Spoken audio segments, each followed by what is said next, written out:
Welcome to Kellogg's Global Politics. I'm Anita, and I'm here with my co-host, Ryan. Thanks, I'm glad to be here. In this episode, I spoke with Dr. Robert E. Kelly, who is a professor at the Pusan National University in South Korea. We talked about the recent impeachment of South Korean President Yoon Yeol, changes that we might see to the U.S.-South Korea alliance under Trump, and whether South Korea should develop its own nuclear weapons. But first, Ryan and I talk about April 2nd's Liberation Day with its unprecedented increase of tariffs on all countries and its impact on both the U.S. and global economy.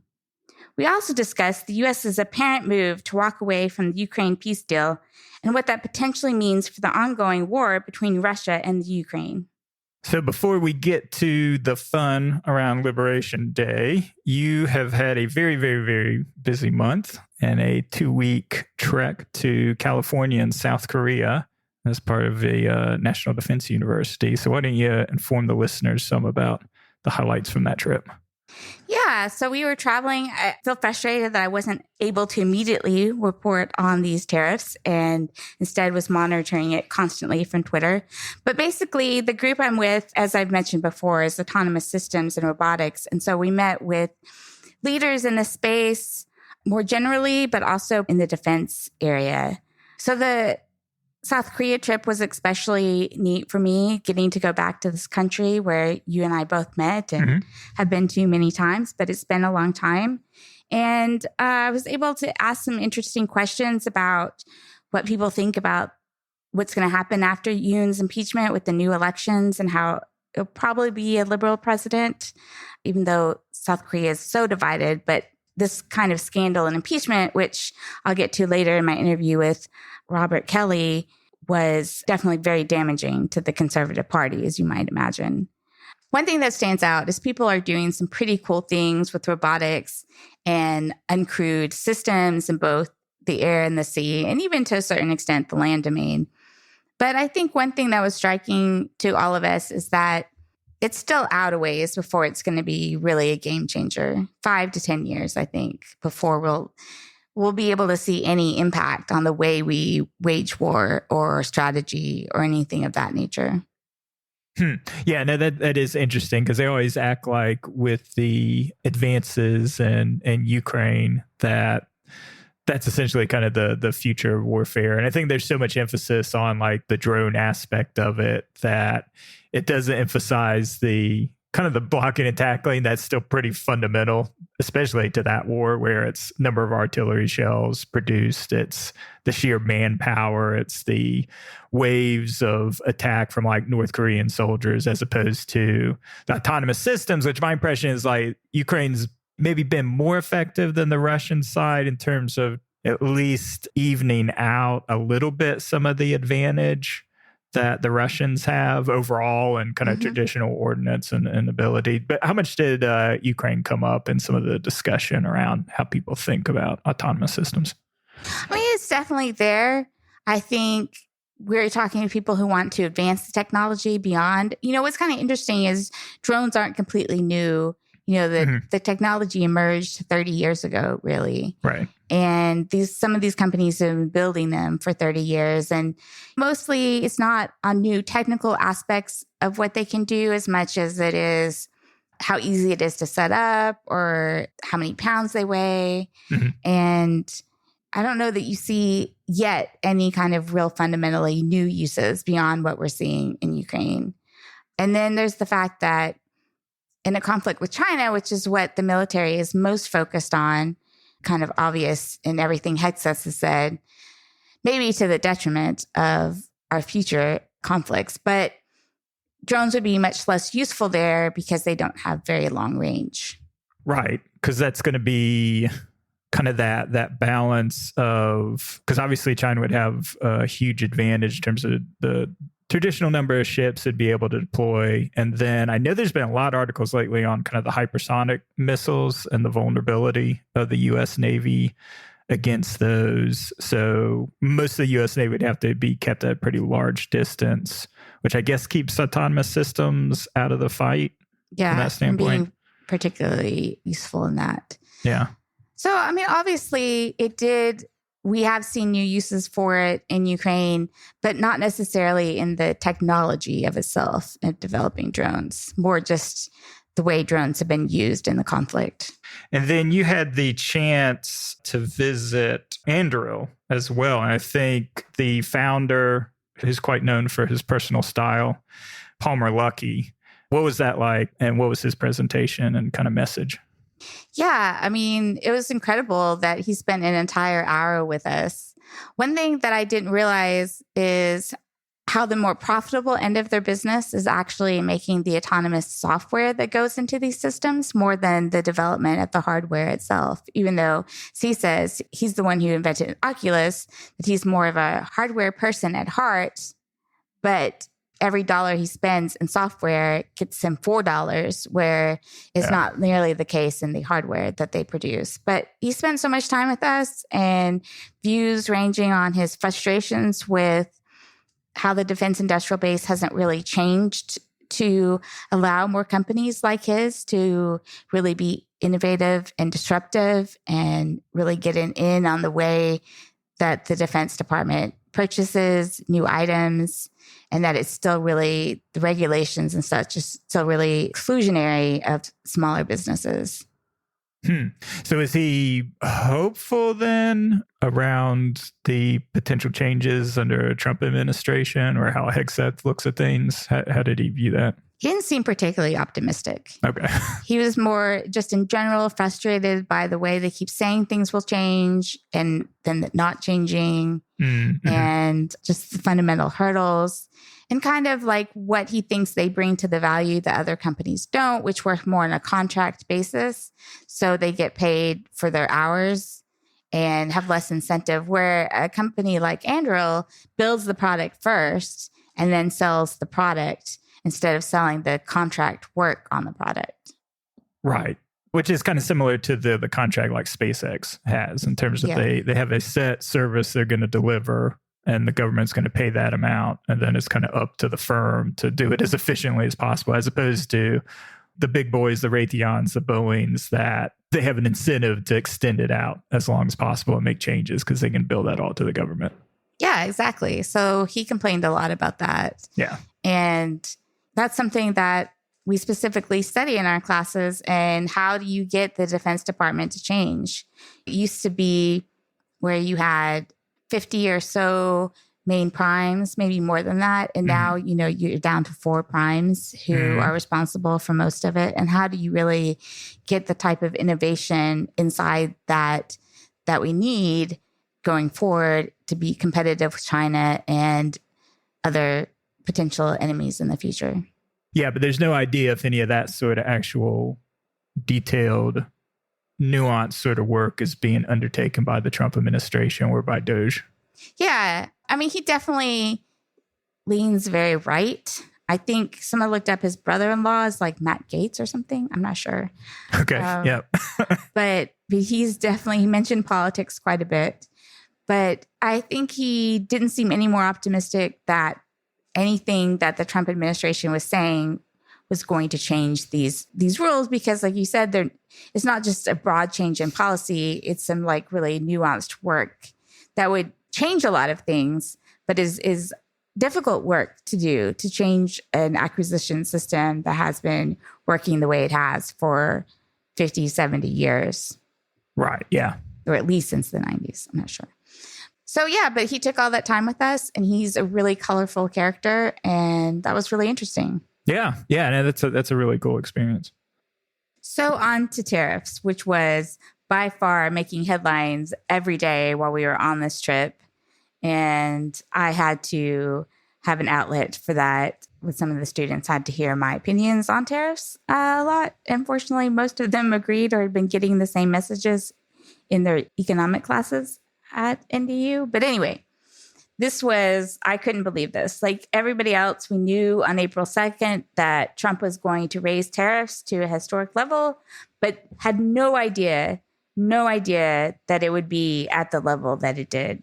A 10% universal tariff on all countries, and then tariffs on 57 countries of up to 50%. I mean, it was 46% on Vietnam. I don't have the numbers of all the different ones, but it was just incredibly shocking, the scale of these tariffs, and nothing that the U.S. has seen, way more than Smoot-Hawley, which gets mentioned as this huge tariff increase during the Depression that made the Depression worse. You can see this in Ferris Bueller's Day Off, which is this viral clip that's been going around. Mm-hmm. But these were so-called reciprocal tariffs. Now, we've talked about reciprocal tariffs and what we thought that meant, which is actually looking at the tariffs that these countries have on our goods and placing the same tariffs on the goods we import from them. But instead, it ended up being this formula that was the trade deficit we have with these countries divided by the U.S. imports from that country. And then that number was halved to have discounted reciprocal tariffs. This in no way is anyone's understanding of reciprocal tariffs. No, but Trump was real pleased with himself. I mean, he was like a kid on Christmas Day with his big board and the Rose Garden kind of rolling these out. And hey, I mean, he said we're giving him a break. We cut it in half of what it should be. I mean, this formula, which Trump said they took from this economic paper, which those authors said this was not our formula. These were not the numbers that we used. We don't know where Trump is getting some of these numbers from. Yeah, ChatGPT. Yeah. But they make the equation look more complicated, but the other variables end up canceling themselves out so that you get this basic it just number. adds, you have some Greek letters in there and it looks sophisticated. I guess anybody that's math illiterate is like, oh, well, it looks like they put a lot of work into this. And then people spent a lot of time trying to figure out like how he was listing the countries, like what was the methodology behind that. And of course, the joke, but true joke, is that he had on that list an island, an uninhabited island that is completely populated by just penguins. And people have been really digging into trying to figure out why. Well, what was even going in? What were we getting from the Penguin Island? Yeah, that's what people have been trying to figure out. Oh, okay.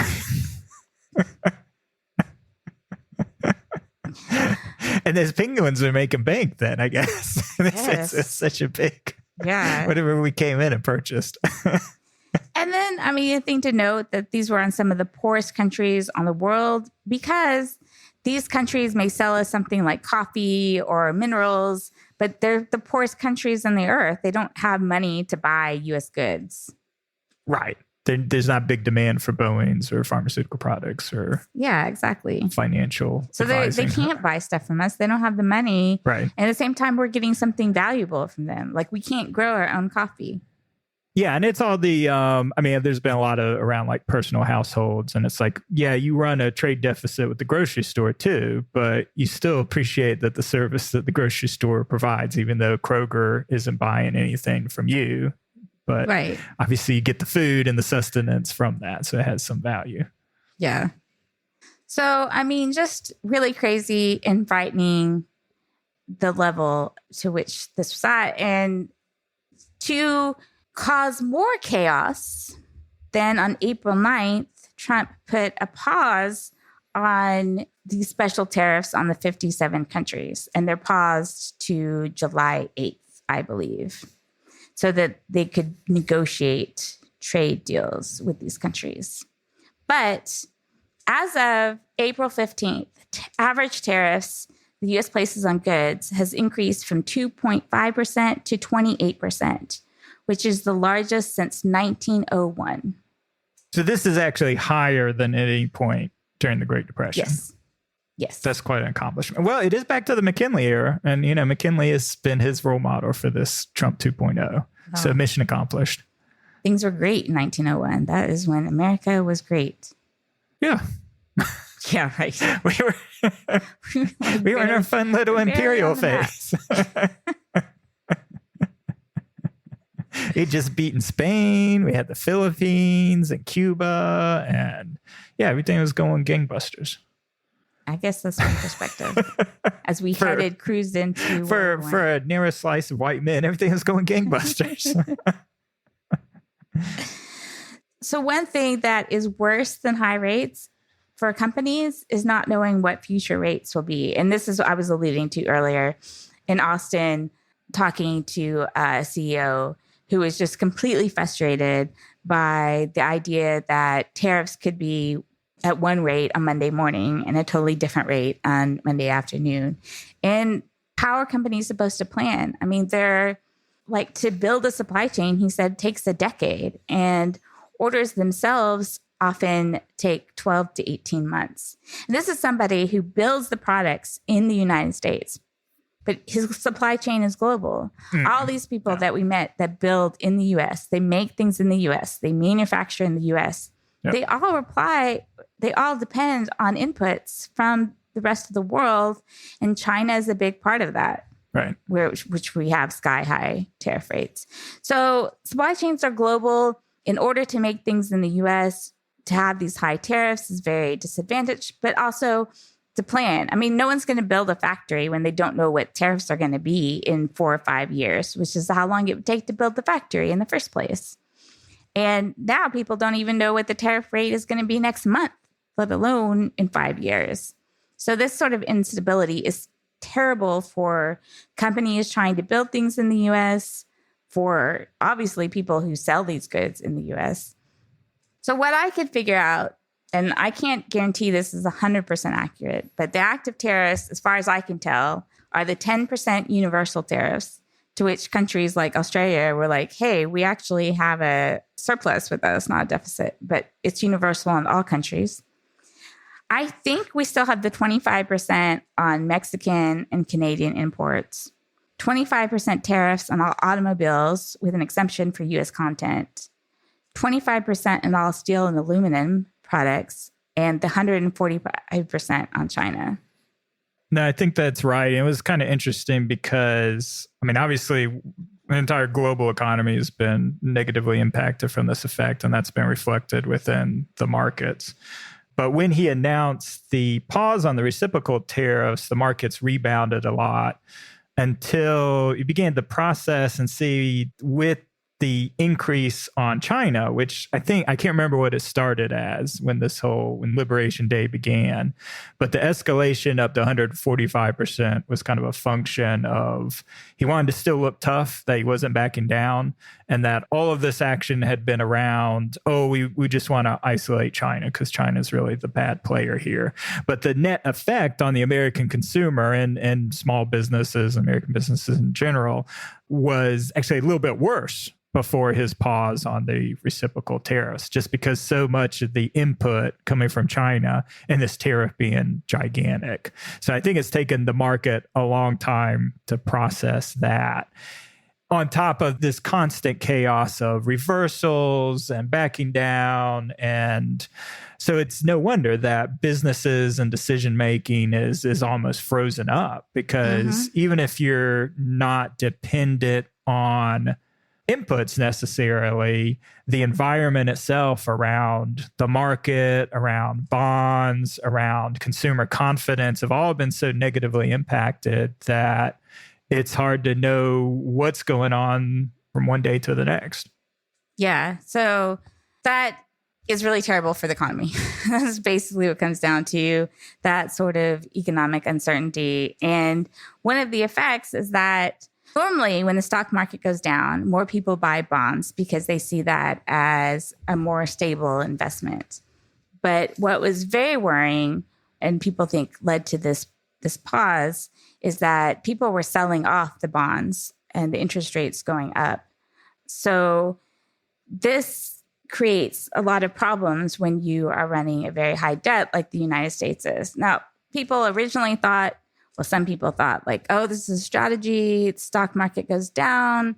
We finance our debt because more people buy bonds, which makes the interest rate go down. But the opposite has happened. And the last thing you want is stock market to go down, people sell off their bonds and sell off their investments in the US dollar.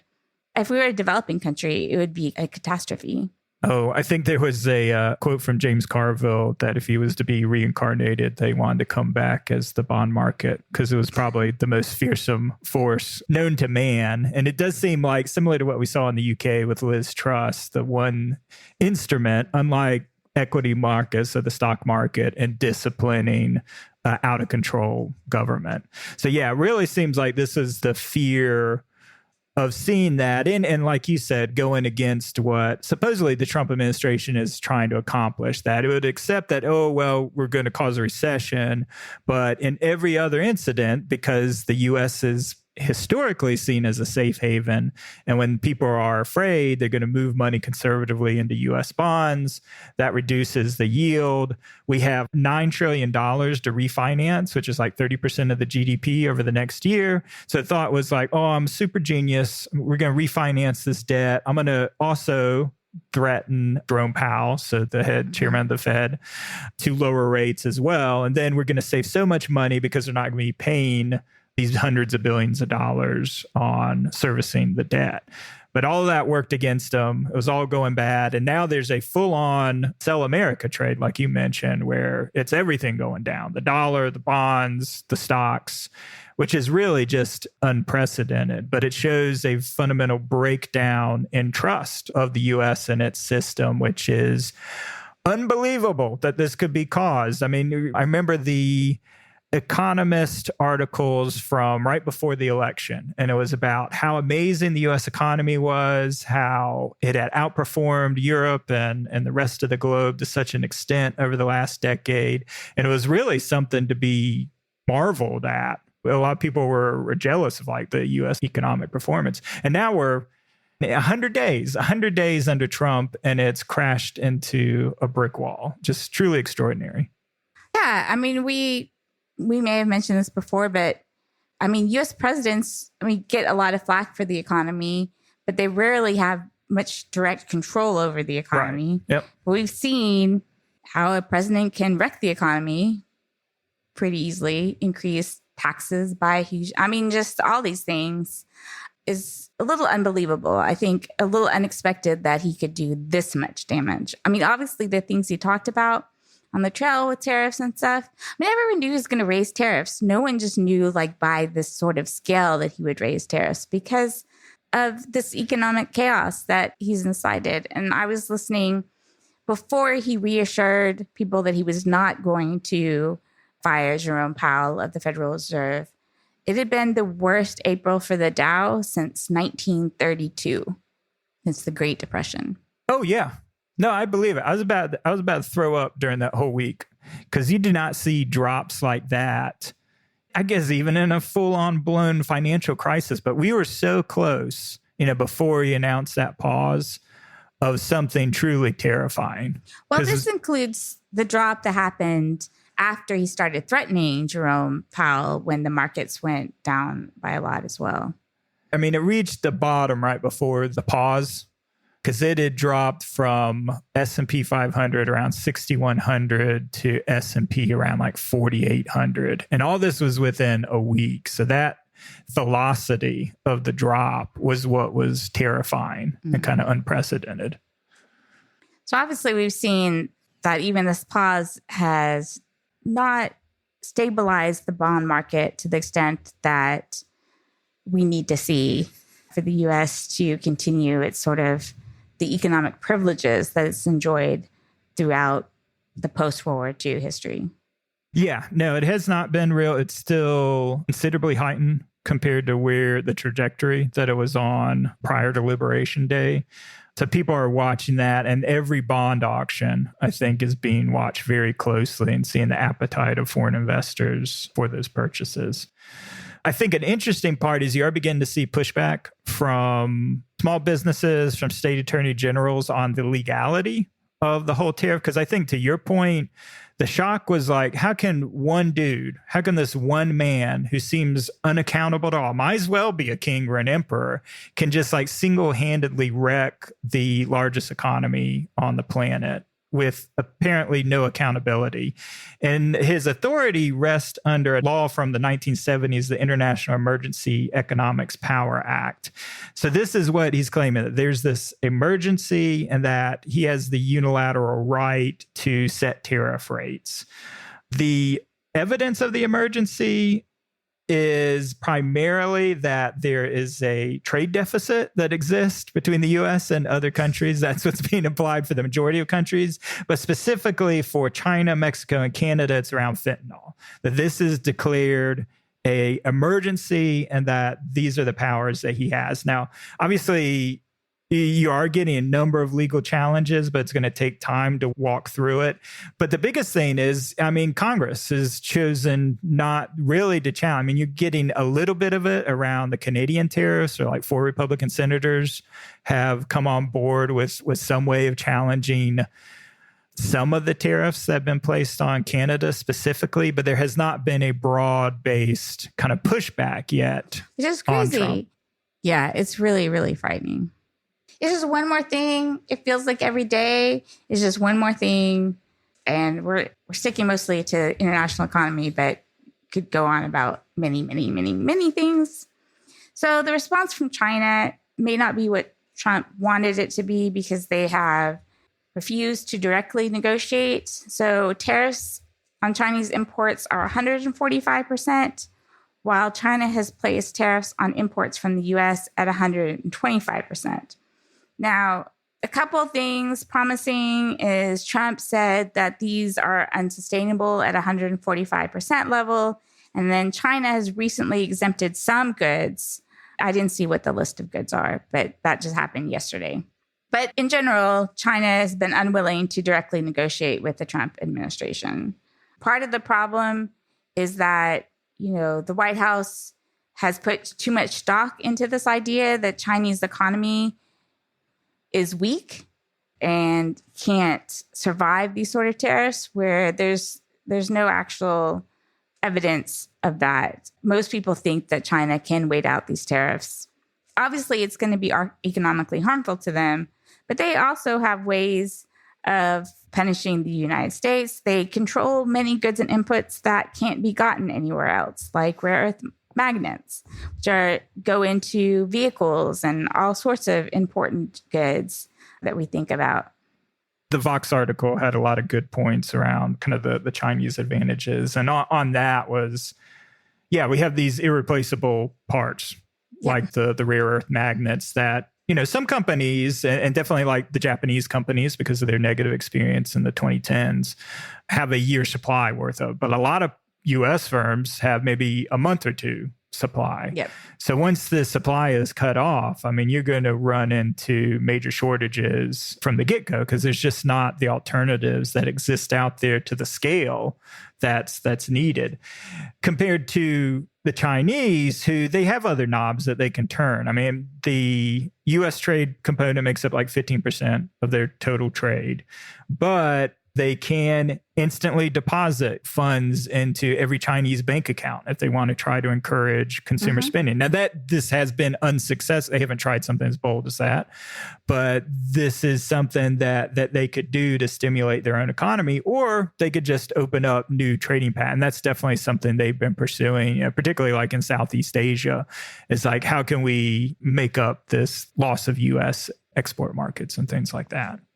I thought the other interesting things that I laid out was, obviously, with the alienation of U.S. allies, that they have very little incentive to join up against China. That was kind of the arbitrariness of placing all of these reciprocal tariffs and punishing even countries, like you pointed out, like Australia, that have U.S. has a trade surplus, but they still get hit by this 10%. So what incentive is there, especially when you consider all the other negative things that the administration has done around the State Department, around outreach, around defense?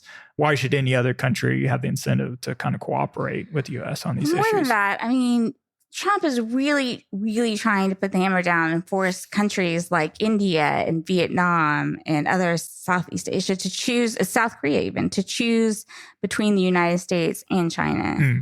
But these countries cannot choose between the two. China is either the number one trading partner or number two trading partner. They can't just cut off half their trade or a very significant portion of trade.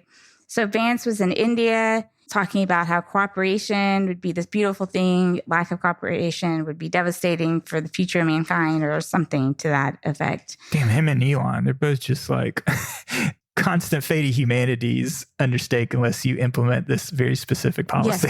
Yes, it's true. You have India, which has its own problems with China, very severe problems with China. It does not like China, but still benefits from Chinese investment in their companies and trade with, It's a giant market, yeah. They need Chinese inputs to make those Apple phones too, right? Which are being made in India. So you have that. I just saw part of the problem is true that China uses its investments or uses these other countries to ship their goods through that country and just put like made in Vietnam. This is a real problem. Right.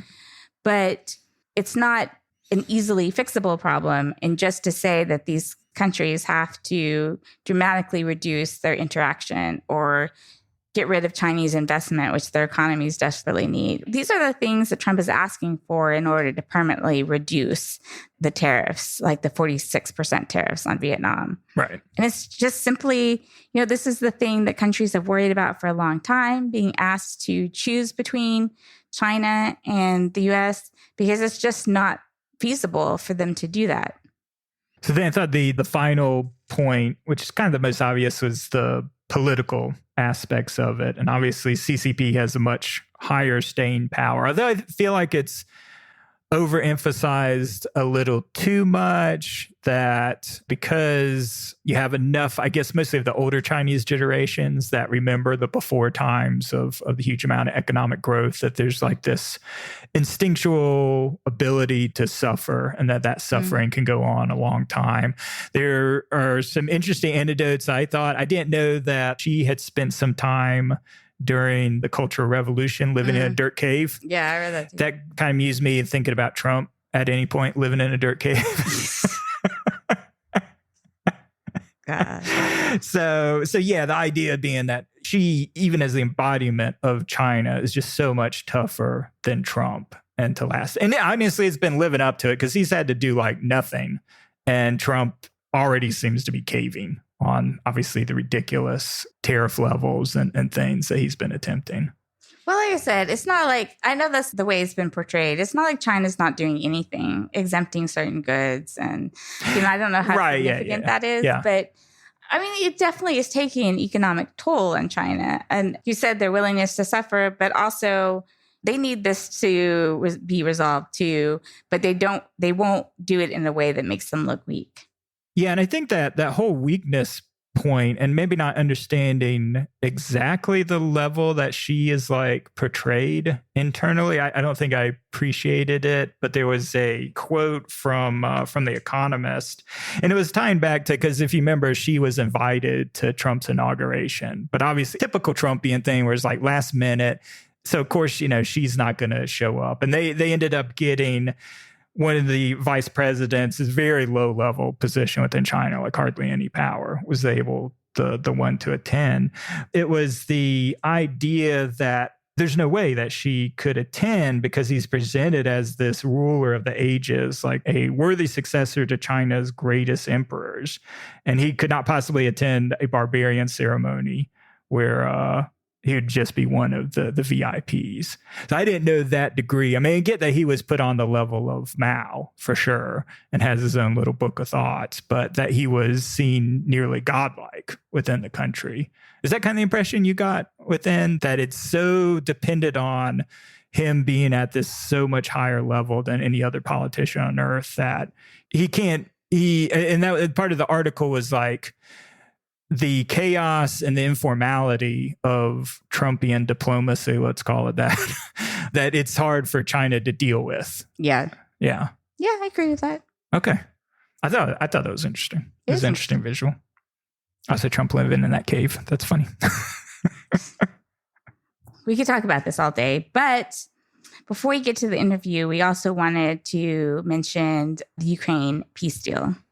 Yeah, so I think, obviously this has also made a lot of headlines, a lot of noise, mostly because of the impromptu, chaotic discussions and pronouncements on social media by Trump and by his sycophants within the administration.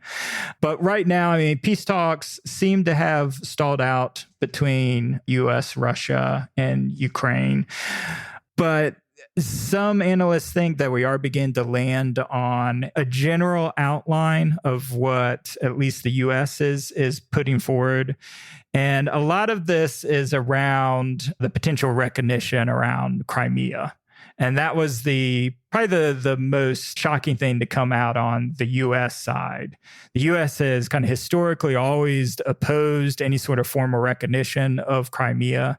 That's something that goes back to definitely, to the Obama period when it first occurred in 2014, but then was continued under Trump 1.0. And Marco Rubio, so the current Secretary of State, in fact, when he was senator, sponsored a bill 3 years ago that the U.S. would never recognize territory seized by Russia unless it set this negative precedent, particularly around China and Taiwan. So it's shocking to see kind of in a formal U.S. proposal that the U.S. would recognize Crimea. I think less surprisingly in this proposal, it also opposes Ukraine joining NATO, which I think has been a long-term Trumpian assertion. To be fair, it's not forcing Ukraine to take that position, and Ukraine can still keep that as a goal within its constitution. I think the other positive things around a U.S. deal is that it's putting no restrictions on the Ukraine military size and generally supports robust security guarantees provided exclusively from European allies. The other part, in terms of the negative aspects and parts that favor Russia, is it does accept de facto Russian control of all of the occupied territories. And this goes back to what has been framed as the Vance plan of freezing the current lines in place. So that part really didn't come as a surprise. I think it's more the official recognition of Crimea and then coupling that with sanction relief, full normalization of relations with Russia that in general, both Europe and Ukraine have pushed back on.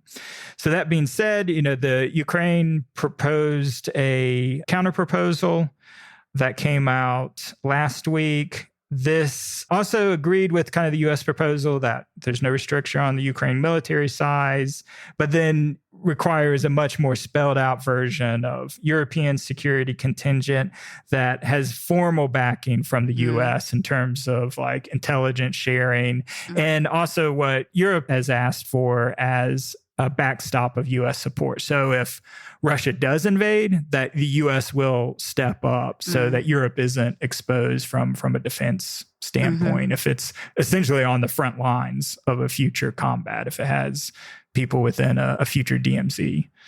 So all of this is, as we saw from kind of the disastrous meeting in the White House on February 24th, almost all of these provisions are major concessions to Russia. That being said, positives have been, it doesn't put the constrictions on Ukraine. It does talk about that Ukraine needs to be compensated for its damage. So maybe that leaves room for using, essentially $300 billion of frozen assets that is released for the rebuilding of Ukraine. There's just continuous talk also of, the U.S. is going to have this economic incentive, not only because of this minerals deal, which is still being negotiated, but also, I don't get this, but U.S. wants control of the Zaporizhzhia nuclear plant, which is the biggest nuclear plant on the European continent, makes up a good part of Ukrainian energy production. U.S. wants control of that for God knows what reason.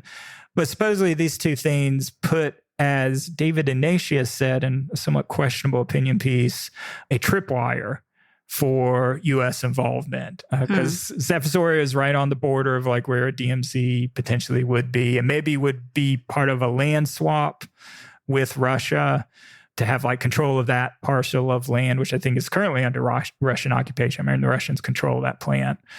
I don't get the full reasoning behind it, but this was seen as somewhat positive. I think obviously the other big positive development was at Pope Francis's funeral.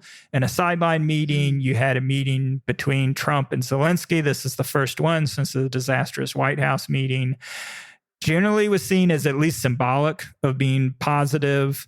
That combined with what Trump tweeted on, or whatever the hell it's called, on Truth Social, denigrating Putin for the pretty severe attacks that have occurred at Kiev, targeting specifically like civilian infrastructure. So who knows? It's up and down. Obviously, the concessions already highly favor Russia. If they were to lock that in, they would have a lot of what they wanted, but not ultimately the maximalist goals that Putin wants, which is a hobbled, defenseless Ukraine that can eventually be controlled through political backdoor of removing Zelensky and putting in a pro-Russia regime. I mean, I think you cover all the main points very well. It's hard for me to think of things to add. One thing, it does seem like Trump's a little frustrated at Putin, particularly kind of lashing out against this attack on Kiev. Just in general, though, I think this sense of that that they've threatened to just walk away from the deal. I mean, first I was like, well, isn't this the person who said he was going to solve the war on day one? Like, what does that mean for the future of the conflict itself? And it likely means it's very favors Russia heavily because it's unlikely the U.S. will keep providing military and economic support to the Ukraine. Longer term, yeah, that they see that ability to continue to grind away. Now, whether Russia has the offensive capability to take much additional territory, even without U.S. support, I think is probably questionable. I mean, I think the things that you would presumably want to see is, I mean, at minimum, Russia wants to gain the full control of the 4 oblasts that it has officially annexed in those fake elections.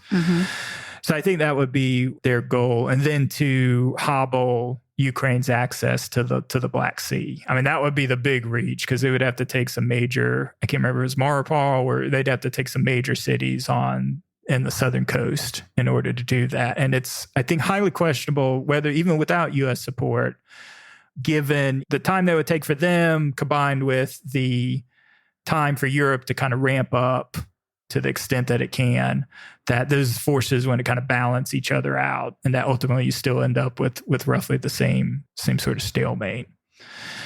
So yeah, it'll be interesting to see. I mean, ultimately, it's about Russia. Russia has maximalist goals. Putin thinks he can outlast. He still has, I think, the delusions that he can also break maybe the popularity of Zelensky or put enough pressure that, yeah, I don't get where the pressure comes from, because ultimately it rests with the Ukrainian people.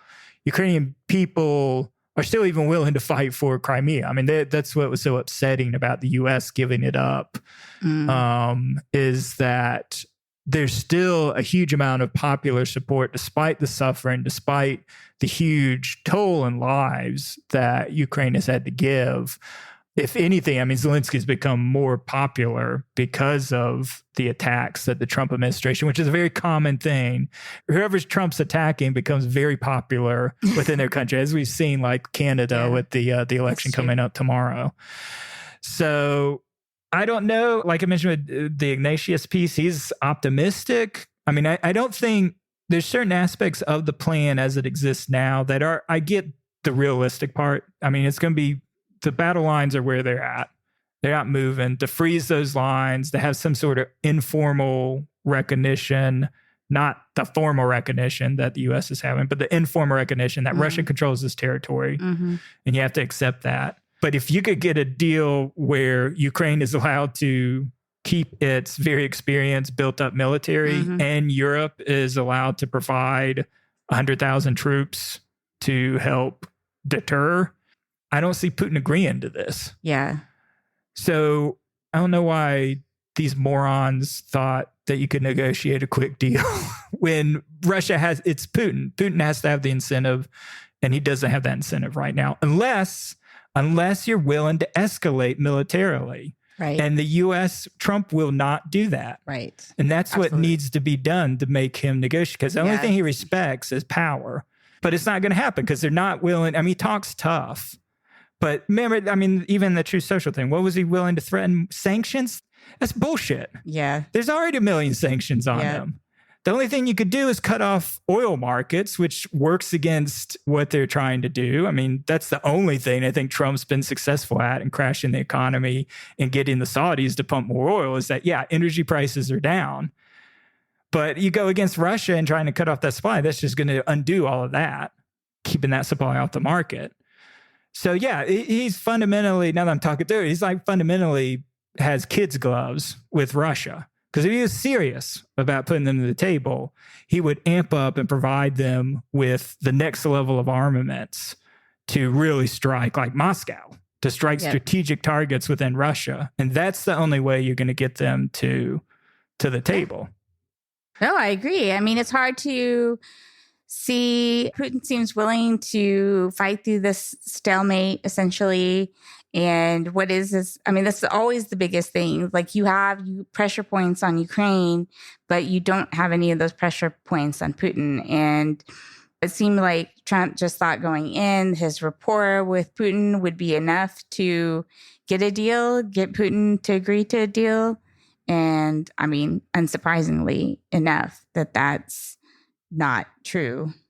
Yeah. I mean, the only other thing I could think is, yeah, around oil prices, does $50, $60 oil hurt Russia? Yes, it hurts Russia, but not in a time frame that's effective for negotiating. No, it doesn't.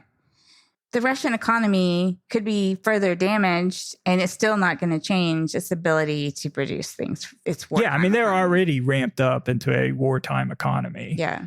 He already has full control. I mean, I've seen things where it's more an issue when there's peace, that could be more disruptive to Russia and to the regime than the current, where he's pretty comfortable. I mean, there's zero opposition. The oligarchs are under full control, and the economy's still growing because it's a war-based economy. I mean, the only way to get a deal is to find a lever on Putin, and it's hard to think of anything else besides escalation. Yeah, and that's the one thing, for better or worse, is Trump a pacifist? I mean, I almost think when you tie it together with like Iran, we're not going to talk about that, but the fact that he's willing to resuscitate the Obama era nuclear negotiations, as opposed to what Israel wants, which is a direct strike on Tehran. That is Trump a dove? Is Trump a hippie? I think Trump's a hippie. I think he's a peacenik, and wherever that comes from, if it was from fear of nuclear holocaust in the early 80s, I don't know. But his worldview, for all the tough talk, I don't think he's willing to actually do the tougher things that you need sometimes as president to do, to escalate, to de-escalate. Let's put it that way. Yeah, not switching topics, but just, I mean, that's really scary when we think of, like, does China view Trump as a dove, and do they see, like, this is an opportunity to see Taiwan? Because, I mean, he's a paper tiger. It may be their best chance because of Trump's wanting to avoid conflict so heavily, and everything that he's ever done indicates that. So the only piece of evidence that goes against that is Soleimani. Is the execution of Soleimani. But then he let I guess both sides are pulling back, but still, 200 guys got concussions from those missile attacks after the Soleimani. He didn't do anything. But that's the only piece of evidence that doesn't tell me that he's a pacifist. Yeah, I agree. I was just going to bring that up. So I don't know. But yeah, as usual, I mean, we didn't think things were going to look good for Ukraine under a Trump administration, and they still don't. Yeah, exactly. There was a real effort for negotiations, but just not enough of willingness to put pressure on Russia. Yep.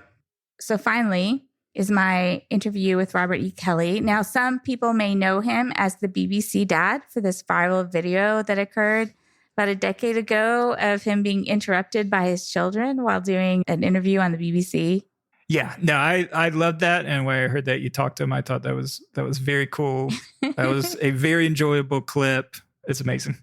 We had a great conversation. I think I really enjoyed it. And I think that you will enjoy listening to it. There's a lot going on in South Korea beyond just the political turmoil that it has, but it's an important partner to the United States.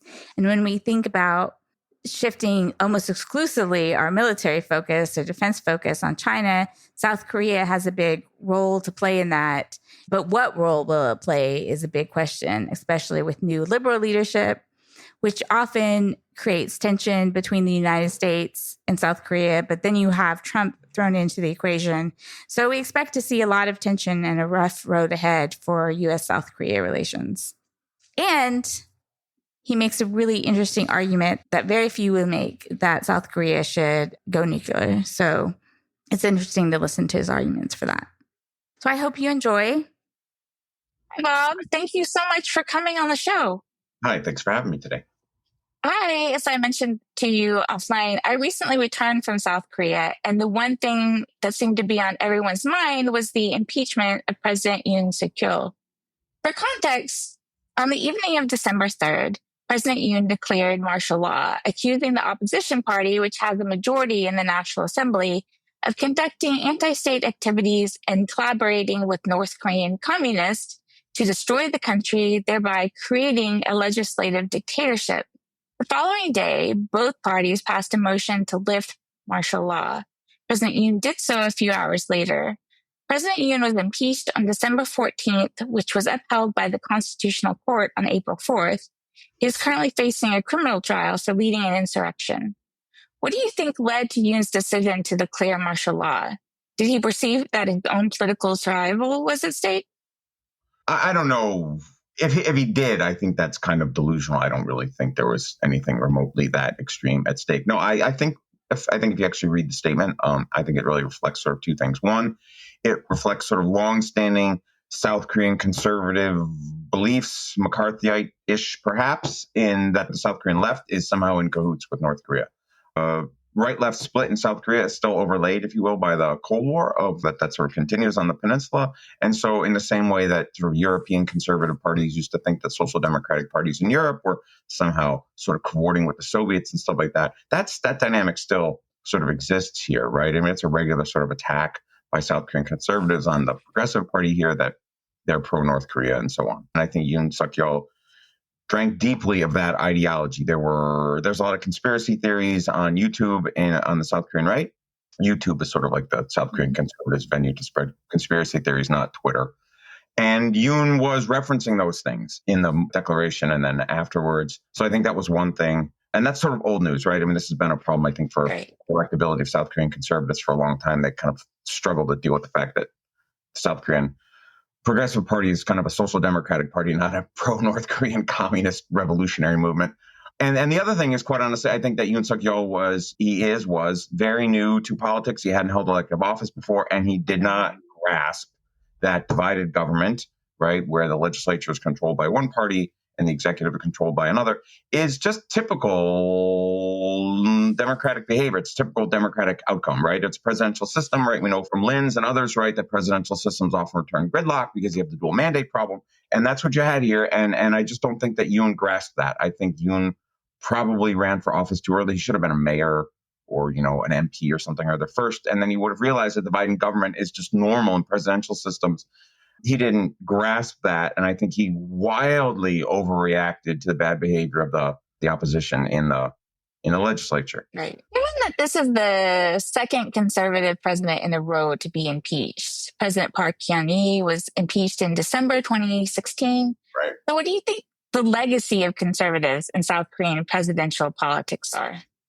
Yeah, I think the conservatives need to really go into the wilderness for a while and get their act together and figure out what they stand for besides opposition to North Korea, which I would argue is actually a good thing. I mean, I actually fully accept that North Korea is a Orwellian tyranny, and I do think the South Korean left kind of is not fully honest about that fact, which is something the right does capitalize on.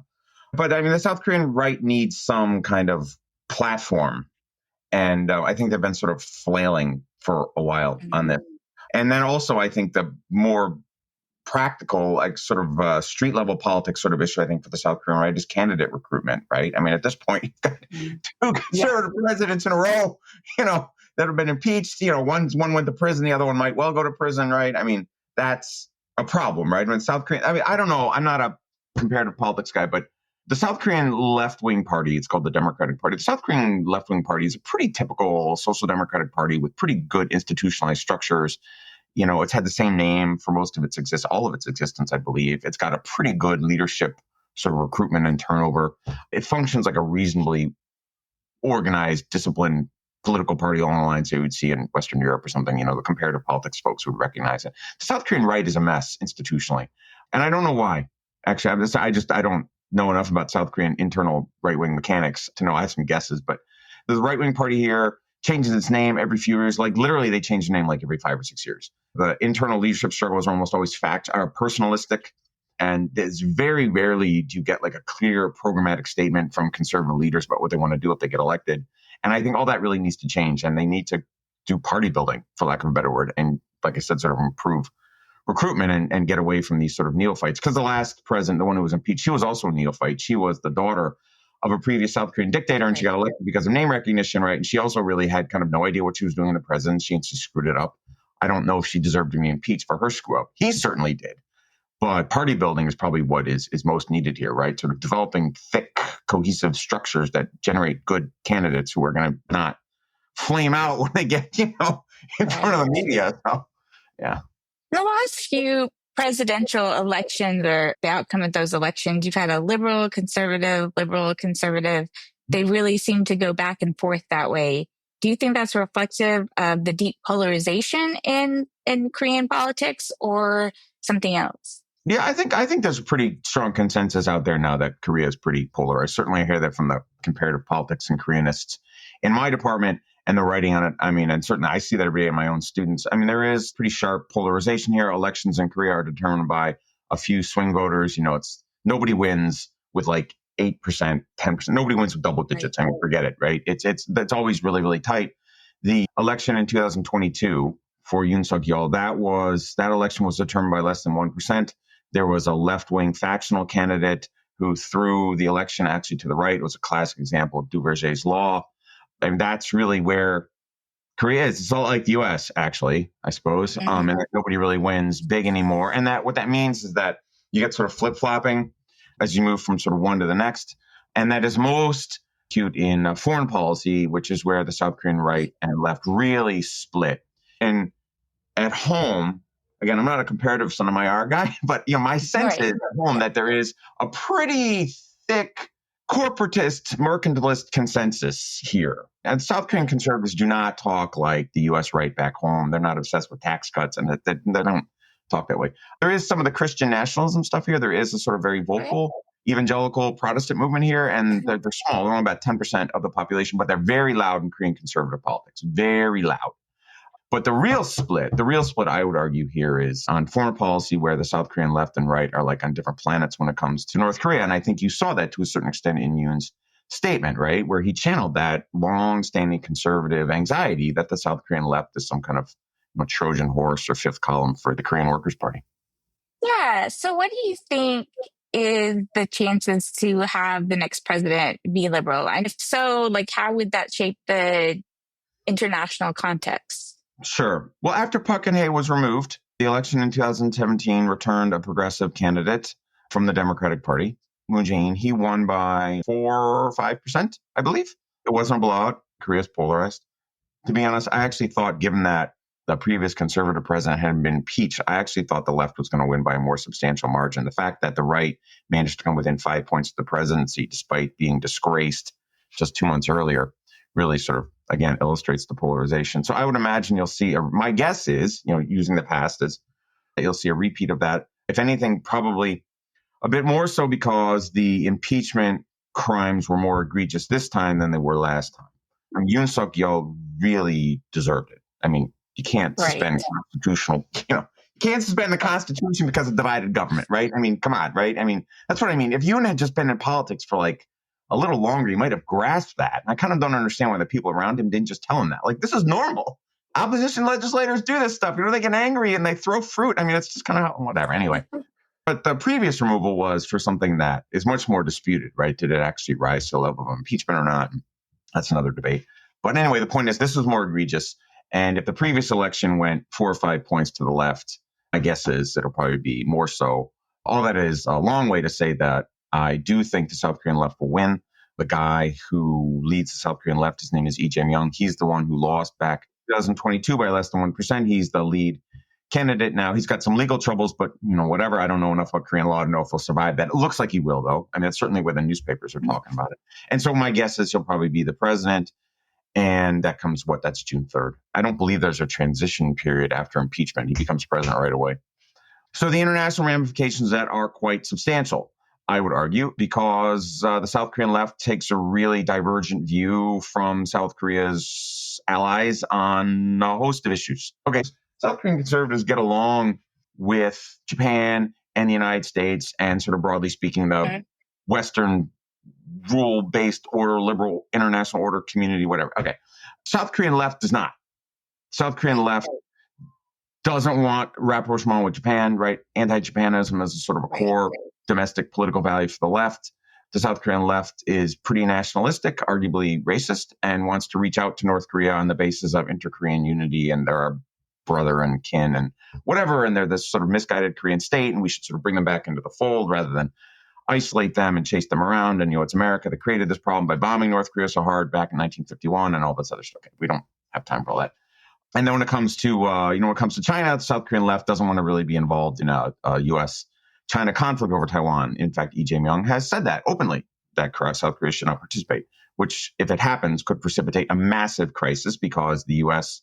has air assets here that would almost certainly want to use. And then I don't know what would happen, right? I mean, would like Korean MPs to drive to U.S. air bases and say you can't launch your plane? I mean, that's just, I don't even want to know where that goes. And so there's room for real division here. And that all assumes a traditional U.S. internationalist president, right? Along the lines of Joseph Biden, right? But with Donald Trump in that, I mean, I don't know what Donald Trump will do on Korea, right? I mean, last time he was horrible on Korea. I don't know what he'll do or say if he gets involved in this. I would imagine there's going to be a real personal clash between Trump and Lee Jae-myung. There was between Trump and Moon Jae-in. They loathed one another. The alliance was pretty rocky. It didn't implode, though. Maybe in part because Trump was surrounded by the normal advisors, right? The adults in the room, as they say, right? Now he's not, so who knows what he's going to do? When Trump was in there last time, he said if he got reelected, he was going to blow up the South Korean alliance. And now there's no one around him to restrain him. I don't think Rubio's going to, right? Rubio's stabbing Ukraine in the back as I speak. So if Trump wants to just walk out the door, it might happen. I don't know if Congress will fight him on that. So, so you're basically setting up, I think, a huge collision, right? On the one hand, you got sort of like this kind of like, I don't know, this unilateralist, belligerent, bullying, isolationist community running the United States now. And also you've got this sort of progressive presidency on the cusp here in South Korea. And South Korea and progressives have a long history of sort of agitation against the United States, reading the American position here as neo-colonial, wanting to reach out to North Korea to the point of jeopardizing the alliance, undermining the sanctions regime. A lot of what the South Korean left wants to do with North Korea, they're actually not allowed to do because the sanctions say they're illegal. And the South Korean left says, we don't care about the sanctions. We're just going to do it anyway, which has created a lot of problems. I don't know. It's just, I'm really actually quite concerned that the alliance is going to have some kind of explosion, right, sometime in the next year. So one country that you didn't mention is China. And I know that conservatives and liberals have different takes on China too. One thing I find interesting is that in 2016, 2017, you have the THAAD missile crisis where the U.S. put missiles in South Korea. Then China complained that these missiles could look into their own space. And so they punished Korea by closing all kinds of latte stores, having protests, having tourism, all those sort of things. Has that made Korea any more wary of China? Korean public opinion has swung pretty hard against China in the last few years. I don't have the numbers in front of me, but I mean, it's something like 70% of South Koreans don't approve of China. South Koreans, generally speaking, the public is pro-alliance and pro-America. They don't like Trump because they don't know what he represents. But this has always been a problem, actually, for the South Korean left, to sort of return to what we're talking about. The South Korean left, I think, would like to pursue a more pro-détente, I don't want to say pro-North Korean, but sort of North Korea-friendly line. I think they'd like to draw a greater distance from the U.S., but they can't because they're constrained by public opinion, which is really pro-alliance. I think the public grasps what a lot of the South Korean left doesn't want to admit, which is that the U.S. position here backstops a lot. It backstops Korea's participation in the world economy. It backstops Korea's access to Wall Street. It backstops South Korea's exports. It backstops IFDI. It keeps South Korea's defense costs much, much lower than they would be. I mean, if we leave, South Korea's defense costs like triple. They'd probably have to conscribe women. And I think the South Korean left just doesn't want to admit a lot of this. They just dance around it, which is really, really unhelpful, by the way. On China, the South Korean left is sort of again, in this space, I would argue where they're kind of not quite grasping the autocratic turn, I suppose, the expansionist turn, I suppose, of Chinese policy under Xi Jinping. And they really want to sort of read South Korea as this kind of like neutral player, right? A previous South Korean progressive president referred to South Korea as a hinge or like a pivot state between the two, rather than being allied with the United States. South Korea would be like this hinge between the U.S. and China. And that is, I would argue that's kind of fanciful, right? I mean, there's U.S. bases all over this country. Pretty obvious. It's a treaty ally, right? It's right there in print. But the South Korean left doesn't want to get chain ganged into a Sino-U.S. conflict over Taiwan.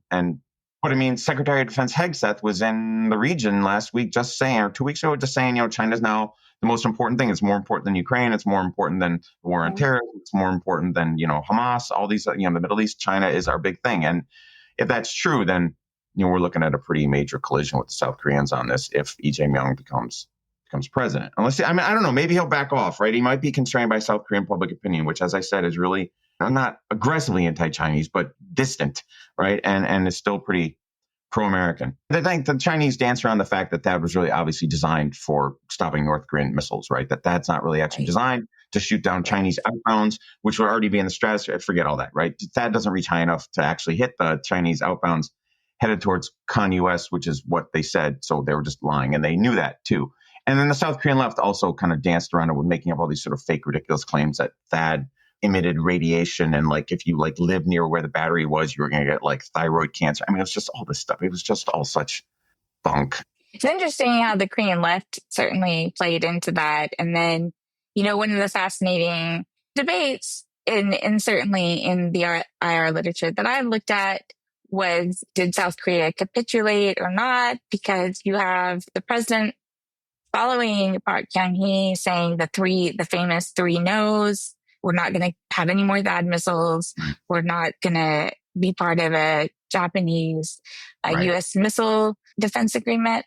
But when President Yoon Suk-yeol took office, he said those three no's are not actually foreign policy. So how do you think that affects the overall strategic context? The Chinese sort of led South Korea where the South Korean left wanted to go anyway. South Korean left doesn't want trilateralism with Japan. It doesn't, because they don't want any kind of a thick security relationship with Japan really at all, right? Even basic intelligence sharing with Japan, the general security of information and GSOMIA, GSOMIA. I can't remember the full acronym for it. Anyway, it's intelligence sharing with Japan. South Korean left even rejected that, which is pretty light, basic stuff. It's basically Japan giving South Korea satellite photography and South Koreans giving them like data from defectors. It's pretty basic stuff. And South Korea actually benefits more from it than Japan does. They should have taken it, whatever. The South Korean left fought it tooth and nail and only did it because we, the Americans, kind of arm twisted them behind the scenes. When it comes to Japan, I mean, they just don't want to do it. So when the Chinese said you can't have trilateral missile defense with Japan, South Korean left's like, we want that anyway. And the same thing on missile defense, right? That the South Korean left doesn't believe in missile defense against North Korea because they don't think that North Korea is going to use nuclear weapons against South Korea, which is another thing where I'm just like, oh my God, are you kidding me? But they'll tell me that, right? That the nuclear weapons are aimed at the Americans, not us. We're brother Koreans. They will never use them against us. I'm just kind of shocked when I hear people tell me that. But the argument was that provoked North Korea into building more missiles, which might be true. I mean, you can overwhelm that if you just keep shooting and shooting and shooting, right? I mean, you can just overwhelm that with inbounds. But if we have a war in North Korea, they've got to launch because it's going to be, the use it or lose it dilemma is going to be really severe. And the North Korea is so conventionally outclassed that they almost certainly have to use missiles to fight back. So if you don't install missile defense here, you're basically saying South Korean cities are defenseless. I mean, I don't know. The South Korean left strikes me as it's taking an enormous gamble by leaving South Korean cities defenseless, right? Which is something, and we've been telling them for a long time. And at minimum, I think U.S. forces here want to have coverage. And so that's the way we pitched that. It was actually meant to cover U.S. forces, but whatever. I mean, these are all the interesting dilemmas, by the way, that are going to sort of start to crop up if Lee Jae-myung becomes president, right? Because the South Korean left has really, really dissonant foreign policy beliefs on all of these questions from what we, the U.S., traditionally think, right? That's why traditionally the U.S., and we're not supposed to say this, right? No U.S. official would say this, but traditionally we like it when there's a South Korean conservative president because the South Korean right lines up nicely with Japan and the U.S. foreign policy community. All of us are sort of center-right, hawkish on North Korea and China and Russia, and the South Korean left is just sort of off doing its own thing, which is, fine, whatever. They're a democracy, they can do it. But I think the South Korean left often ducks the strategic reality here, right? Which is that Xi Jinping is not his forebears, and the North Koreans are building all these missiles, and they got a lot of nuclear weapons, and North Korea is probably going to have to use nuclear weapons if a war happens because they're so conventionally outclassed. I mean, South Korean left is not thinking through all this, I think, deeply enough. I get it that they think the right was too hawkish. I think what the South Korean left really wants is strategic neutrality. And if they do that, they're going to build nuclear weapons, and they might have to conscribe women. And I just wish they would make that pitch directly to the public. Is that, like, we can do anything the Americans, we can go our own way. But you got to also tell the public that defense costs are going to double or triple. We're going to have to build our own satellite network. We're going to have to build our own missiles. We're going to have to build our own nuclear weapons. Probably have to build an aircraft carrier. I mean, you're talking the spiraling defense costs, right? And all these debates are going to like explode in the next couple of years. And Trump, with his sort of like erratic, unpredictable behavior, is just going to like pour fuel on the fire, right? I mean, I don't know. It's going to be pretty wild, right? Yoon and Biden, it was like nice. Everybody agreed. We all knew what's going on. Right? Now I don't know what's going to happen. Don't ask me. I don't know what the next 6 months is going to be like. I don't know. Yeah, well, I think with Trump, nobody knows. You just bring up so many interesting tensions. One thing that Biden accomplished, and probably because of you alluded to a conservative president, is some historical agreement between Korea and Japan. Do you think that agreement will be broken under a more liberal president? And how will the tensions with Japan affect like the regional security? So the South Korean left will almost certainly go back to the traditional issues, particularly a South Korean leftist president, particularly if he gets in trouble. We'll go back to traditional issues of sort of banging away at Japan, right? Japan is kind of like a useful totem, particularly when South Korean leftist politicians get in trouble. They have a scandal. You can always sort of like go to Dokdo or something like that and talk about Japanese textbooks. And it would certainly help if the Japanese would come around on this and come clean, right? I mean, one of the reasons why we have all those problems is because the Japanese are constantly dancing around the reality of what happened. And they don't want to admit it. And oh my God, I've been to so many conferences on this. I mean, I get it. And it would be nice if the Japanese would just sort of do what the Germans did and just be like, we did all this terrible stuff and here it all is and whatever. But there's a limit. And I argue this to South Koreans all the time, too, that, Japan is a constitutional democracy, which means even if the government says we apologize and we shouldn't do all these things and it was wrong or whatever, you can't keep South Korea or Japanese conservatives from saying to the public, Japanese colonialism is good for Korea. And Japanese conservatives say that kind of stuff, right? But what are you going to, you can't put them in jail, right? It's a liberal democracy. So there's like a hard limit. Japanese liberalism, constitutional liberalism, imposes a hard limit for how much the Japanese can do. And so unless the South Korean left accepts that, the issues will never really go away. And that's really what this has turned into, right? This is a big contest between the South Korean left and the Japanese right. And if the benchmark is for the two of them to agree on what happened in the first half of the 20th century, this thing will never be solved. It just won't, because the two communities are just too far apart. And that's what I'm worried about, right? That Japanese left to come, the South Korean left to come in and sort of start talking about this kind of stuff. Japanese conservatives will go on TV and we'll get another big fight about Dokdo or the comfort women or something like that. Trilateralism will explode and Donald Trump will just sort of step back and be like, I don't care anyway. Good luck. You guys go deal with China on your own because the Chinese are buying my meme coin and they're bribing me. I mean, I don't know. Is Trump going to fight for Taiwan? I don't know. Probably not. Would Trump fight for South Korea against North Korea, a nuclear weapon state? Probably not. Would Trump use nuclear weapons to defend South Korea? Almost certainly not. I mean, we haven't even gotten to that point, but that's just going to like layer on even more uncertainty now, right? Because America's commitments out here aren't credible anymore. Not just in Northeast Asia, the Philippines, Australia. It's hard to talk about South Korea without mentioning the tariffs that Trump wants to place on Korea that are now paused. I heard this morning that there is a sense that maybe they're going to announce a trade deal next week. What sort of concessions do you think Korea might be making or be willing to make in that? Yeah, so I was just reading about that on the newspaper just before we got on, right? It looks like they're calling it like the July package. I'm not quite even sure what that means. It's all still unclear. I believe Korean negotiators are in Washington, D.C. right now, like as we're speaking. It looks like the Americans are talking about the fluctuation of the won as an NTB. I don't know about that. I don't know if that counts as an NTB. I know the Korean won has depreciated pretty sharply, which makes South Korea's exports cheaper, but that isn't because of BOK, Bank of Korea, the Reserve Bank. That's not because of BOK manipulation, although the BOK has manipulated the exchange rate in the past. It's not because of that. It's because of the constitutional crisis, right? Suddenly people freaked out and started pulling their money out. I don't know if the Trump people get that, right? I mean, or if they care, right? I mean, basic confidence is a big problem for the Trump administration. I don't think they fully quite understand this, right? I mean, they're also surprised that U.S. Treasuries spiked last week after the tariff war. Okay, whatever. So I don't know if they fully get it. I mean, if their argument is that BOK shouldn't intervene, okay, you can do that. I don't know how they're going to do it. I don't know how they're going to get monitoring on BOK purchases, but that's one thing we have complained about in the past. The U.S. Treasury used to keep a list, I don't know if they still do it, of countries who they think manipulate the currency, and South Korea has been on that list a lot in the past. The BOK here calls it smoothing these wild fluctuations of the South Korean won. The argument here, I've been on a million panels on this too, though the rocks call it smoothing to facilitate export, right? Which is one of the problems here, actually gets to sort of a structural problem in the South Korean economy, which is there's not enough domestic consumption. And so they're really, really export dependent, which means that the won's exchange rate is exorbitant or inordinately important in South Korean politics, hence the BOK is always tweaking and getting in trouble with the IMF and the Americans and whatever. So I bet that's one thing.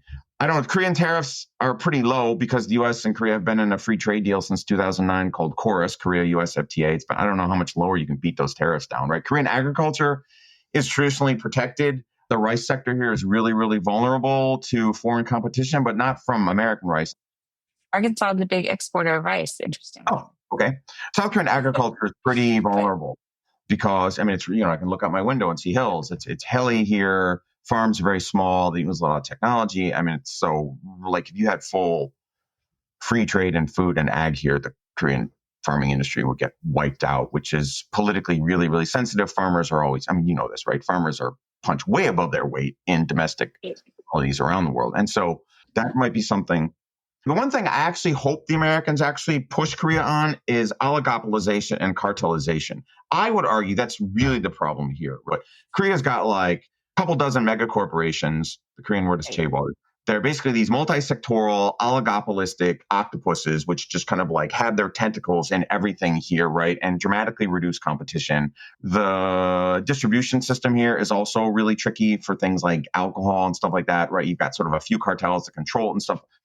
I've done this as a case study with my students. Foreign alcohol has had a lot of trouble penetrating South Korea because they have to find sort of local distributors, whatever, it's big. That is what I would really like to see the U.S. go after. But that gets deep into sort of harmonization issues and stuff like that and political economy structure. Then you start getting really close to Korean politics because they're close to the wealthy families. It's tricky. I would imagine you won't get too much of that. Which is a shame, actually, because Korean consumer prices are much too high. And a lot of it is because of these oligopolies. Not monopolies, but you have too many oligopolies. And to be fair to the Koreans, the Korean Free Trade Commission, the FTC, I think they call it, has actually identified this again and again and again and again. And Korean politicians just won't act against the biggest corporations because they're worried about the backlash and the funding. Yeah, that makes a lot of sense. One thing that really shocked me, and the people that I was mostly talking to were more conservative in the defense industry, but I had more than one person say that they felt like South Korea was not paying its share for defense, and that was unfair to the United. Yeah, it was. I couldn't believe it, but more than like at least 2 or 3 people said that to me. I don't know if that's reflective of any opinion in Korea, but certainly in the defense space, it seems pretty strong. So do you think South Korea is preparing for Trump to negotiate reduced American presence on the peninsula? So from what I've read, the Special Measures Agreement, the SMA, is not up for reevaluation as a part of this current trade deal, which I imagine is a huge relief to the South Koreans, because last time Trump was in there, he wanted like a 5-fold increase. And the Rocks were like, right? And basically just waited him out until Biden became president. And then Biden came back and asked for a little bit more and whatever. Basically, every time they have these things, every 4 or 5 years or so, the Rocks kick in a little bit more. It goes up, I think, like a few percentage points every couple of years. South Korean defense spending is 2.7% of GDP, which compared to other U.S. allies is downright contributory, right? I mean, the whole free riding debate that we hear about Japan and Italy and stuff like that, that doesn't really exist here. But I mean, on the other hand, and this is what I argue when I teach my students in my strategy courses, right? I mean, the 2% benchmark is just, I don't know where this came from. We all use it, right? I mean, things like fall out of the sky. It's just a number. And what really matters, of course, is South Korea's strategic environment, right? If South Korea's in a tough neighborhood, maybe they should spend more. And they are, right? I mean, South Korea is surrounded by 3 nuclear autocracies. And so I would argue, that South Korea's defense budget should be higher. I've written in print, I said in Foreign Affairs 2 months ago, South Korea should have nuclear weapons. I think that's accurate. I think South Korea should probably start building a bigger navy because South Korean S-locks run through the South China Sea, which the Chinese are going to take over. And they're probably going to embargo oil at some point, right? They'll embargo fuel shipments from the Persian Gulf to the East Asia's democracies, to Taiwan, Japan, and South Korea. That's the big benefit of controlling the South China Sea, right? They can block that. They can block those oil shipments. And so South Korea and Japan both need to develop a larger Navy, I would argue, because I don't know if we're going to do that. I don't know. Is Trump going to do FONOPs in the South China Sea anymore? I don't think so. He's not going to take any big risks. I don't know if the money is the problem. The usual argument is the South Koreans overspend on expensive, flashy kit. So they buy F-35s, but then they don't spend on the normal stuff, like the spare parts to actually keep the F-35s in the air. They don't spend on like comfortable socks and body armor and boots and stuff for recruits. Instead, they spend on flashy stuff like, THAAD or aircraft carriers or something like that. That's a very common critique, particularly from U.S. analysts here, that the ROCs don't do enough on logistics and supply chain stuff. And it's kind of like these end platforms that are really expensive and hard to sustain, require a lot of American support, which we end up carrying without charging them. And I would imagine that ROC defense spending will go up in the next few years, in part because of the uncertainty of Trump. I mean, I don't believe that Donald Trump would fight for South Korea. I don't believe that the U.S. commitment to South Korea is credible under him. And I would imagine that many people in the South Korean defense community think that too, which might be what they're suggesting, right? Which is that maybe we can get the Americans to be a more credible partner if we jack up defense spending. That might work. That might placate Trump. But, the Europeans got to started saying they were going to hit 2%. And then didn't Trump say like a month ago, he wants them to get to 5%? 5%. Yeah, we don't even have 5%, I think. I know. It'll be like 2050 when they get the 5%. And, the ROC spending 5%. I don't know. I mean, I just don't believe that Trump will fight for them. So maybe they will get defense spending up just because they feel like they have to go and be more independent. And that would certainly be my advice. I mean, if I was advising the next pot truck, I would say, yeah, Trump's an unreliable partner and you should start thinking about doing it yourself. One of the interesting arguments you make is that South Korea should make its own nuclear weapons. Right. And I asked everybody I could possibly talk to what they thought about that. I was just surprised how skeptical they were that South Korea would ever build its own nuclear weapons. And they were like, this won't even be a discussion under the new president. And then I have a friend who's a non-proliferation scholar, and he finds the idea very problematic. But you have this argument, and so I'm really curious why you think that South Korea should build its own nuclear weapons, and how would that affect regional security and stability? Okay. The short version is that, as de Gaulle sort of pointed out 50, 60 years ago, extended deterrence requires the United States to risk its own cities to fight for foreigners. I find that inherently hard to believe. I think that de Gaulle nailed it when he said to Kennedy, would you be willing to exchange New York for Paris? And Kennedy ducked the question, right? And that's a famous exchange from, I think, 1961. It's in Fruce and you can find it. And I've linked it in a couple of articles I've written and stuff. That's the first thing. And the second thing, of course, is Trump, right? And not just Trump, but the sort of very weird isolationist turn, unilateralist, isolationist, belligerent turn of the Republican Party, right? I mean, the U.S. extended deterrence to South Korea expects a traditional liberal internationalist foreign policy community in the United States and a president who broadly reflects the values of the foreign policy community, whatever, for the liberal international order, whatever. And that's just that the Democratic Party is there. The Republican Party used to be, but isn't. And so I just don't think that whenever the Republicans are in the presidency now, that the U.S. nuclear commitment is credible to U.S. allies. Maybe to Israel because of the particular theological significance of Israel to the conservative bloc inside the Republican coalition. But I don't believe that the United States would actually risk serious nuclear escalation for any other ally as long as MAGA runs the Republican Party. And so basically what that means is that every time the Republicans control the White House, the U.S. nuclear commitment to South Korean security is questionable. And South Korea faces 3 nuclear autocracies on its doorstep, and so it should establish mutually assured destruction on its own. Now, if you want me to get into the proliferation arguments, I actually go through these in the article. I have another article that just came out where I go into them in greater detail. I can give you that too.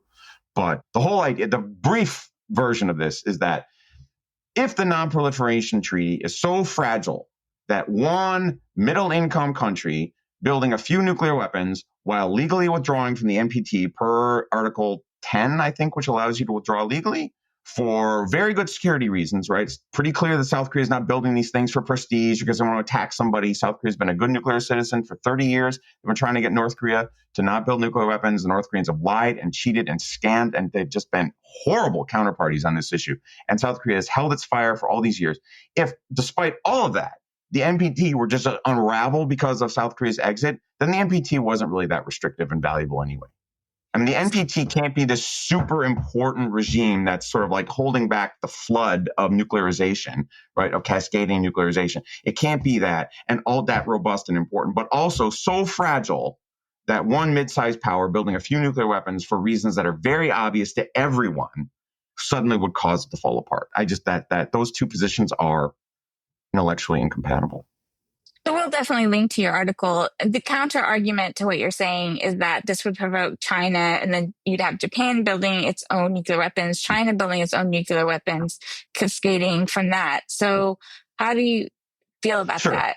Right. So there's a couple things with the cascade. There are a couple general problems with the cascade argument. First of all, the basic logic of the cascade argument is undercut by the fact that nuclear weapons have been around for 80 years, and there's only 9 nuclear weapon states. And we did have a nuclear weapon state which actually rolled back. Cascade logic sort of should mean reactive nuclearization just keeps going and going and going and going. It hasn't. There have been some reactive nuclearizations, right? Soviet Union reacted to the US and built, right? Pakistan reacted to India and built. But the logic of sort of like the kind of domino theory logic of cascading doesn't really have a logical endpoint. I mean, it should just keep going and going and going, right? If China built nuclear weapons, back in the 70s, right, under Mao, then why didn't Japan build nuclear weapons back then? All right, so that's the first problem. I would argue that generally there are other things going on in why states choose to build nuclear weapons besides cascade effects, presumably generating so much anxiety that everybody feels they have to nuke up immediately, because the empirics of nuclear history don't actually support that assertion. Specifically when it comes to the region, right? First of all, when it comes to the local autocracies, Russia, Japan, China, North Korea, and China, they've already cascaded, right? So it's a moot point. I mean, South Korea is responding to pressure. It's not actually the one initiating the cascade, right? It's responding. And to South Korea's credit, it's held its fire, right? North Korea declared that it would not build nuclear weapons for the first time, that South Korea would be that the Korean Peninsula would be nuclear free. The North Koreans said this for the first time back in 1991. I mean, the North Koreans have been lying to us for 35 years. There's a reason why the South Koreans are doing this, and it's because the North Koreans have been negotiating with us in relentlessly bad faith, which the non-proliferation community just skates right by. I mean, they just don't address this point. I brought this up repeatedly at conferences anyway.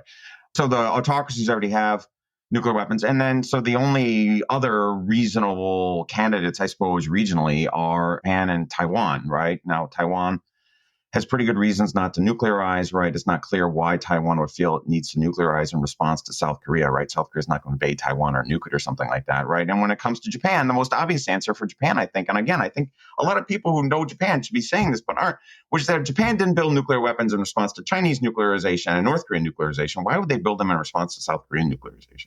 If nuclear weapons in the hands of Koreans are so dangerous, liberal democratic Koreans, why didn't they respond to the development of nuclear weapons by Stalinist Koreans back in 2006, much less Maoist Chinese back in the 70s? It's possible, but really, really unlikely, right? I mean, if you actually sort of like study the literature on why states develop nuclear weapons, right, it's not because of sort of this cascading anxiety, right? They do it for all sorts of other reasons. They're national security reasons. They sort of worry about that. Sometimes they don't do it for political economy reasons because nuclearization signals a kind of aggressiveness that other liberal trading states worry about and stuff like that.